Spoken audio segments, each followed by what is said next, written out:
சேராபீன்கள். சேராப் என்ற எபிரேய வார்த்தைக்கு எரிகிறவர்கள் என்று அர்த்தம்.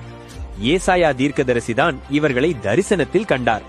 இவர்கள் தேவனுடைய சிங்காசனத்திற்கு மிக அருகில் நின்று ஆராதனை செய்பவர்கள். இவர்களுடைய தோற்றம் மிகவும் பிரம்மாண்டமானது. இவர்களுக்கு 6 சிறகுகள் உண்டு. 2 சிறகுகளால் தங்கள் முகத்தை மூடிக்கொள்வார்கள். ஏனென்றால் தேவனுடைய பிரகாசமான மகிமையை அவர்களாலேயே நேரடியாக பார்க்க முடியாது. 2 சிறகுகளால் தங்கள் பாதங்களை மூடிக்கொள்வார்கள். இது தேவனுக்கு முன்பாக அவர்களின் மிகுந்த பணிவை குறிக்கிறது. மற்ற 2 சிறகுகளால் அவர்கள் பறப்பார்கள். சேராபீன்களின் முக்கிய பணி என்ன தெரியுமா? ஓயாத ஆராதனை.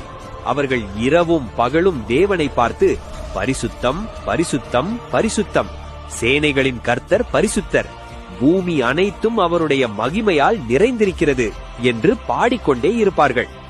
தேவனுடைய பரிசுத்தத்தை பறைசாற்றுவதே இவர்களின் வேலை. ஒருமுறை ஏசாயா தீர்க்கதரிசி தன் பாவத்தை உணர்ந்து பயந்தபோது ஒரு சேராப் பலிபீடத்திலிருந்து எரியும் நெருப்பு தழலை எடுத்து வந்து அவன் நாவை தொட்டு அவனை சுத்திகரித்தது. அதாவது இவர்கள் தேவனுடைய பரிசுத்தத்தை மனிதர்களுக்கு உணர்த்துபவர்கள். Download ShareChat.